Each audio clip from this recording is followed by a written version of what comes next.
अस्सलाम वालेकुम एवरीवन। तो हम लोग स्टार्ट करते हैं हमारे रेस्पिरेटरी मेडिसिन में अगला topic which is chronic obstructive pulmonary disease. I am sorry, बीच में जरा ब्रेक आ गया था। तो कंटिन्यू करते हैं। वहीं से हमने अस्थमा कर लिया था, ठीक है। अस्थमा के बाद आपकी जो दूसरी बड़ी डिजीज है that is COPD.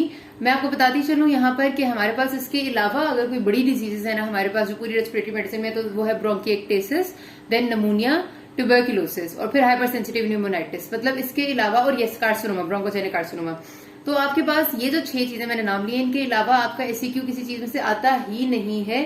99.9% of time पे अगर आपका एसईक्यू आना है तो वही नहीं में से आएगा, और एमसीक्यूज भी मैक्सिमम इन्हीं में से आते हैं। कुछ होते हैं जो उधर उधर से आते हैं। अब प्रॉब्लम ये है कि बहुत सारे स्टूडेंट्स को इनके सिनेरियोज बहुत मिलते जुलते लगते हैं और उनको डायग्नोज करना नहीं आता, क्योंकि आपका बेसिक पहला जो मकसद होता है वो चीज को डायग्नोज करना होता है। अगर डायग्नोसिस आपने गलत कर लिया तो डेफिनेट सी बात है कि आपका पूरा क्वेश्चन गलत हो जाता है।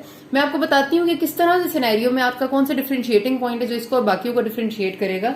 तो आपने ये लाजमी ध्यान से सुनना होता है, ठीक है, इस बात को। अगली चीज वो हमेशा आपसे मैनेजमेंट ऑफ द पेशेंट ही पूछते हैं। तो मैनेजमेंट के लिए जाहिर है आपको पता होगा कि क्या फीचर्स हैं, तो आप उसकी इन्वेस्टिगेशन करेंगे, फिर उसकी ट्रीटमेंट बताएंगे, what ever is going on. और दो बातें होती है, मैंने एस्थमा में बताया था, एक होता है नॉर्मल एस्थमा, एक होता है उसकी एक्यूट एग्जैसरबेशन की एपिसोड। इसी तरह सीओपीडी में भी एक नॉर्मल सीओपीडी है जो एक पेशेंट को चल रहा है काफी अच्छे से, और एक है उसकी एक्यूट एग्जैसरबेशन, यानी कि अचानक से एक्यूटली वो बहुत ज्यादा सिम्टम्स आने लगे हैं। दोनों के मैनेजमेंट के प्लान में यानी ट्रीटमेंट प्लान में थोड़ा सा डिफरेंस होता है। एक बात जहन में रखना कि कैप्लन से पढ़ना अच्छी बात है, मतलब कैप्लन स्टेप अप में से आप कोई भी एक ले लें, लेकिन जो हमारे पास जब की बनती है ना, जो क्वेश्चन चेकअप होते हैं आपके एग्जाम में, तो वो ऑर्डर वो वाला चाह रहे होते हैं जो आपकी डेविडसन में लिखा हुआ है ट्रीटमेंट का। कैप्लन ने भी वही चीजें लिखी हैं, उसने कोई अलग से नहीं लिख दी कि ट्रीटमेंट में वही चीजें आएंगी। अभी मैं आपको बताऊंगी ब्रोंकोडायलेटर्स आएंगे, स्टीरॉइड्स आएंगे, जो कुछ भी है, लेकिन ऑर्डर थोड़ा सा आगे पीछे हो जाता है। उसने कुछ और लिखा होगा, इन्हें कुछ। आप बस इतना जरूर कर लें, मैं भी यही करती थी अपनी बुक पे, कि आप ना, मैं जिस तरह बताऊंगी अभी मैं डेविडसन के ऑर्डर में आपको बताऊंगी, तो आप वहां पर जब आपके पास जो कैप्लन या स्टेप अप ले रहे हैं, आप, मैं यही कहूंगी कि रेस्पिरेटरी मेडिसिन कैप्लन से अच्छा है, आप वहां से कर लें। नहीं ली तो स्टेप अप भी ठीक है, कोई मसला नहीं है। अच्छा, तो आप अपने पास ना 1-2 कर लें उस हिसाब से जिस हिसाब से डेविडसन में है। डेविडसन में सारी बातें लिखी हुई, सिर्फ 1-2 आपने चेंज करनी है। नंबरिंग चेंज करने से जरा सा फायदा ये होता है कि ऑर्डर मैटर्स ना, ऑर्डर से फर्क पड़ता है कि कौन सी चीज आप पहले दे रहे हैं, कौन सी बाद में दे रहे हैं। तो वो जब डेविडसन का होगा तो आपको पता चलेगा कि यार आपने वहीं से पढ़ा हुआ है, उसका एग्जामिनर पे इंप्रेशन भी अच्छा आता है, आपकी की के अकॉर्डिंग भी बात जाती है। मैं ये नहीं कह रही कि क्लिनिकल मेडिसिन है, क्लिनिकल में चीजों की वैल्यू उनकी समझने पे होती है। आपको समझ आई हुई है, दैट्स वेरी मच वेल, लेकिन कुछ चीजें होती है ना मार्क्स गेनिंग, तो आप उन पे जरूर ध्यान दीजिए, ठीक है। अच्छा जी, तो स्टार्ट करते हैं। हमारे पास सीओपीडी यानी क्रॉनिक ऑब्स्ट्रक्टिव पल्मोनरी डिजीज। अब नाम पता चल रहा है कि कोई ऐसी पल्मोनरी डिजीजेज यानी लंग की डिजीजेज हैं जिनमें हमारे लंग्स के किसी पाथवे में या रेस्पिरेटरी सिस्टम में क्रॉनिक ऑब्स्ट्रक्शन चलती आ रही है। कोई ऐसा मसला जो ऑब्स्ट्रक्ट कर रहा है। अब आप लोगों को जो मैंने अस्थमा पढ़ाई थी ना, वो भी बेसिकली है सीओपीडी का पार्ट ही है। सीओपीडी के अंदर ही आपको याद होगा, आपने स्पेशल पैथोलॉजी में भी अस्थमा सीओपीडी में ही पढ़ी थी। लेकिन जो हम यहाँ पर पढ़ रहे हैं ना, वो इस वजह से कि क्लिनिकली जब हम बात करते हैं मेडिसिन में, क्लिनिकल मेडिसिन में, तो हम एस्थमा को एक अलग एंटिटी इस वजह से लेते हैं क्योंकि एस्थमा के पीछे एलर्जन एक कॉज होती है जो बिल्कुल एक अलग से, मतलब डिफरेंट सी कॉज है। मतलब एक एलर्जन जब तक नहीं होगा एस्थमा नहीं हो सकता। हमेशा ही पेशेंट को किसी ना किसी चीज से एलर्जी होती है तो एस्थमा होता है। यहाँ पर जो वो है वो भी सीओपीडी है, क्योंकि उसमें भी आपका एयरवेज में म्यूकस स्मूथ मसल्स की जो है वो हाइपरट्रोफी हो जाती है। As a result airway narrow हो जाते हैं, ठीक है। यहाँ पर क्या है क्रॉनिक ऑब्स्ट्रक्टिव पल्मोनरी डिजीजेज में, इसके अंदर हमारे पास वो वाली डिजीज है जिनमें एयरवे ऑब्स्ट्रक्शन हो रही है लेकिन कोई एलर्जन कॉज नहीं है। दो चीजें आ रही हैं इसमें, आपका क्रॉनिक ब्रोंकाइटिस एंड एम्फिजिमा। अच्छा जी, तो हम ऐसे करें सीओपीडी की डेफिनेशन की बात करेंगे तो क्रॉनिक ऑब्स्ट्रक्टिव पल्मोनरी डिजीज आपका डेफिनेट सी बात है, it is a preventable and treatable disease. Prevent भी हो सकती है, प्रिवेंटेबल हमने अब क्यों कहा है, पहले लफ्ज यहाँ पर आ जाता है। प्रिवेंटेबल इसलिए कहा कि इसका जो 90% कॉज है ना, it is related to smoking. 90%, ठीक है, which is a very very large amount. तो स्मोकिंग अगर प्रिवेंट करेंगे तो सीओपीडी का इंसिडेंस बहुत कम हो जाता है। That's why it is a preventable and treatable disease that is characterized by persistent air flow limitation that is progressive and associated with chronic inflammatory response in the airways, ठीक है। ये बात Davidson में भी लिखी हुई है, आपको भी बात समझ आ गई होगी कि प्रिवेंटेबल ट्रीटेबल डिजीज है विच इज एसोसिएटेड, किस चीज के साथ एसोसिएटेड है, परसिस्टेंट एयर फ्लो लिमिटेशन। जाहिर है अगर ऑब्स्ट्रक्शन है तो एयर फ्लो तो लिमिट ही हो जाएगी, और उसके साथ क्या हो रहा है कि क्रॉनिक इन्फ्लेमेशन भी हो रही है। वो क्रॉनिक इन्फ्लेमेशन क्यों होती है, बंदा सोचे कि यहाँ पर कोई एलर्जन तो नहीं है, कोई एंटीजन नहीं है, तो why there is going on of a chronic inflammation. जब भी बॉडी में हमारी किसी भी जगह पर कोई ट्रॉमा होता है ना, वहां पर एक इन्फ्लेमेटरी रिएक्शन एक्टिवेट हो जाता है। जरूरी नहीं है बाहर से कोई एंटीजन आएगा तो इन्फ्लेमेशन होगी।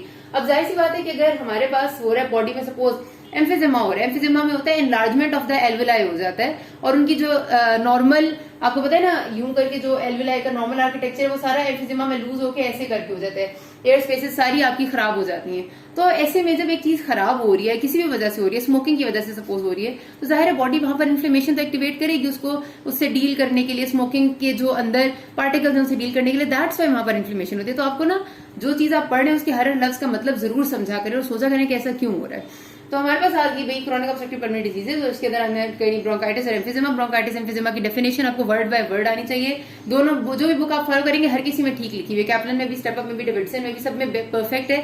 याद जरूर होनी चाहिए कि ब्रोंकाइटिस की हमारे पास जो डायग्नोसिस है ना वो क्लिनिकल होता है। क्लिनिकल का मतलब है कि हम इसमें डायग्नोसिस इस बात पे नहीं बनाते कि हमारे पास एयरवे जो है वो उनमें म्यूकस ग्लैंड ज्यादा हो गए हैं। बेशक वो डायग्नोस्टिक फीचर जरूर है ब्रोंकाइटिस का, लेकिन जो ब्रोंकाइटिस का डायग्नोसिस एस्टेब्लिश करना होता है ना वो हमेशा क्लिनिकल होता है। और उसकी जो एक लिमिट है वो आपने याद होगा, आपने पढ़ा था कि presence of chronic productive cough भी है और साथ स्प्यूटम प्रोडक्शन भी है फॉर एटलीस्ट 3 कंसेक्टिव मंथ्स।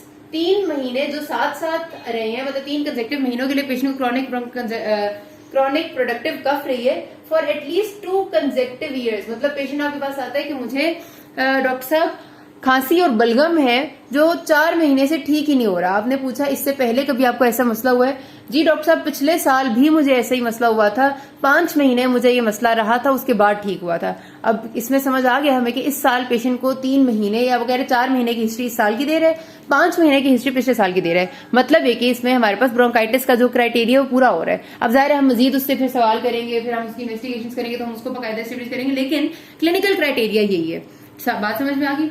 एम्फिजेमा का हमारे पास जो डायग्नोसिस है वो होता है हमारा डिपेंडिंग अपॉन योर इन्वेस्टिगेशन, मतलब चेस्ट एक्सरे की और फाइंडिंग्स वगैरह पे आ रहा होता है। क्योंकि एम्फिजेमा हमारे पास होता है abnormal permanent enlargement of the Airways. अब यहाँ पर परमानेंट का लफ्ज आपने बिल्कुल नहीं भूला, क्योंकि एम्फिजेमा में ये जो एयरवे इनलार्जमेंट होती है ना, ये एल्वेलाई का नॉर्मल आर्किटेक्चर है और यूं हो जाता है, ये सारी एयर स्पेसेस डिस्ट्रॉय हो जाती है। दिस इज परमानेंट, इसको कोई बदल नहीं सकता, इसको कोई ठीक नहीं कर सकता।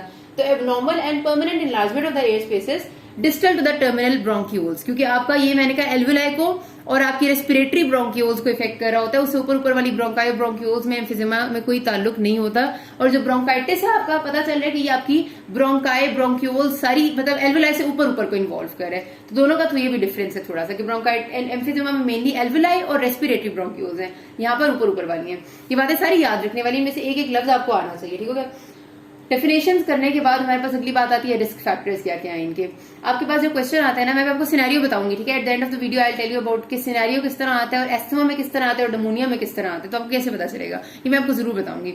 अच्छा, रिस्क फैक्टर्स इसके मैंने आपको कहा कि आपने जो चीज नहीं भूली है, जो आपने नंबर 1 पे लिखनी है वो टोबैको है। अगर आपने टोबैको 2 नंबर पे भी लिख दिया ना तो भी मैं उसको गलत कंसिडर करूंगी, क्योंकि सबसे ज्यादा है ये टोबैको के साथ एसोसिएटेड। तो number first risk factor is tobacco. 90% tobacco smokers. और आपके पास सिनेरियो में हमेशा लिखा होता है हिस्ट्री में कि देयर वाज अ स्मोकर जो 20 साल से सिगरेट पीता था और वो आपके पास प्रेजेंट किया है, ठीक है? ऐसे ही कुछ लिखा होता है। दूसरा रिस्क फैक्टर जो है वो मैंने सारे के सारे, अच्छा ये जो दोनों है ना ये इन्वायरमेंटल रिस्क फैक्टर्स में आते हैं, ठीक है? ये दोनों इसमें क्या क्या चीजें आ रही हैं? सबसे पहले आपका इसके एयर पोल्यूशन, पी से पोल्यूशन है जिसमें बायोमास फ्यूल आता है। ओ से हमारे पास आ जाता है ऑक्यूपेशनल एक्सपोजर्स, मतलब आपकी सिलिका और इस किस्म की जो कोल्ड डस्ट से होते हैं।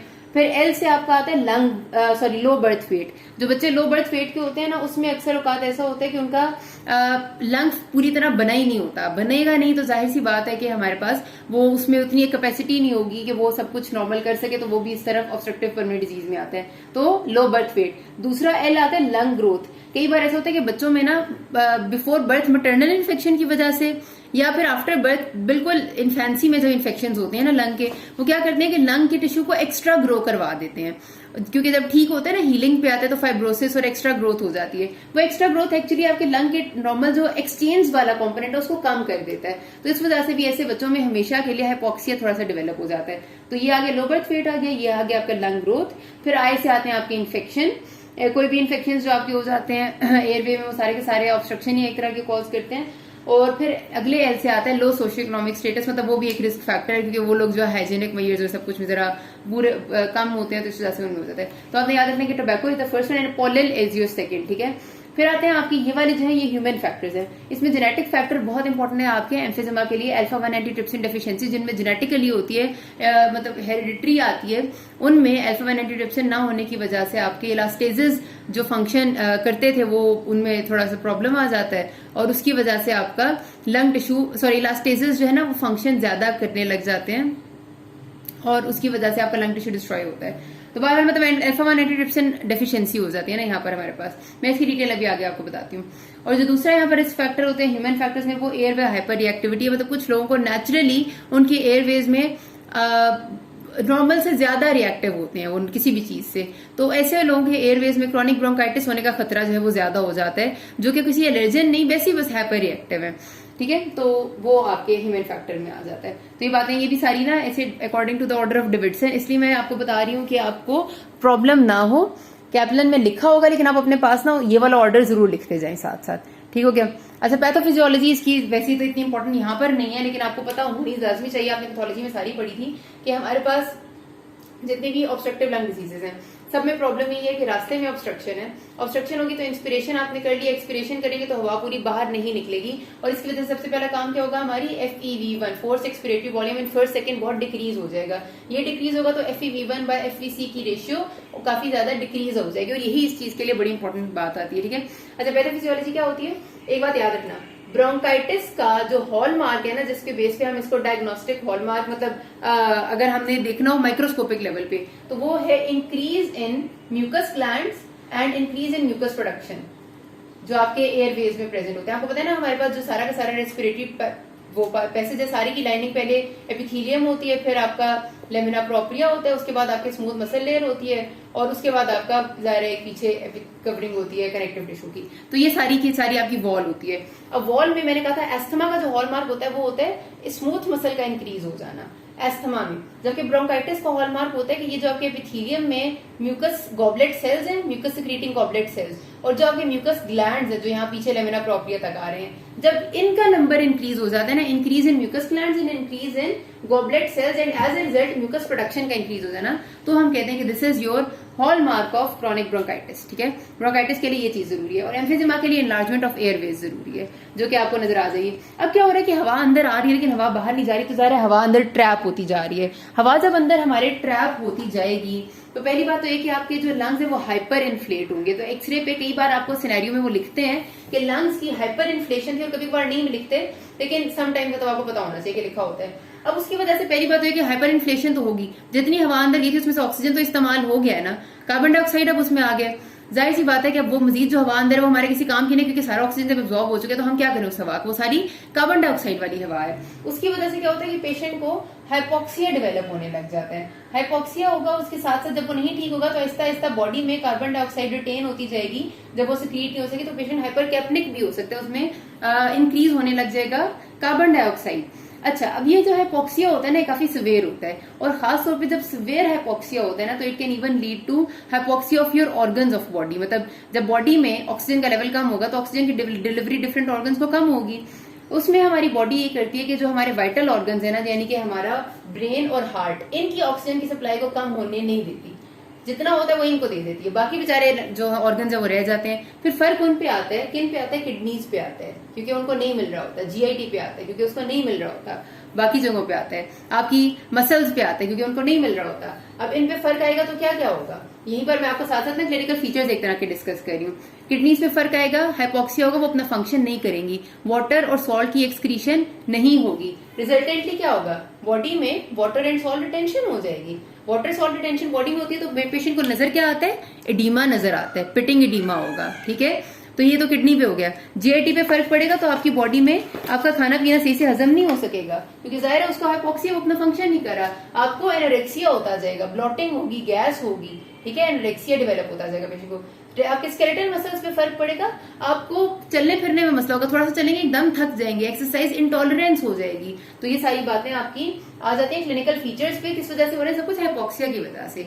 तो इसलिए हम कहते हैं कि पैथोफिजियोलॉजी में इसकी दो तरह के हम साइड इफेक्ट्स पढ़ते हैं, सॉरी प्रोसेसेस पढ़ते हैं। एक तो पल्मरी प्रोसेसेस होते हैं, यानी आपके लंग पे फर्क पड़ रहा है, लंग का टिश्यू डिस्ट्रॉय हो रहा है, लंग हाइपर इन्फ्लेट हो रहे हैं, उसकी वजह से क्या होता है, जब देखें लंग नॉर्मल हालात में ऐसे करके पड़े हुए हैं और डायफ्राम ऐसे है, जब लंग हाइपर इन्फ्लेट हो जाएगा, इतना ज्यादा प्रेशर डायफ्राम पे पड़ेगा तो डायफ्राम फ्लैटन हो जाता है।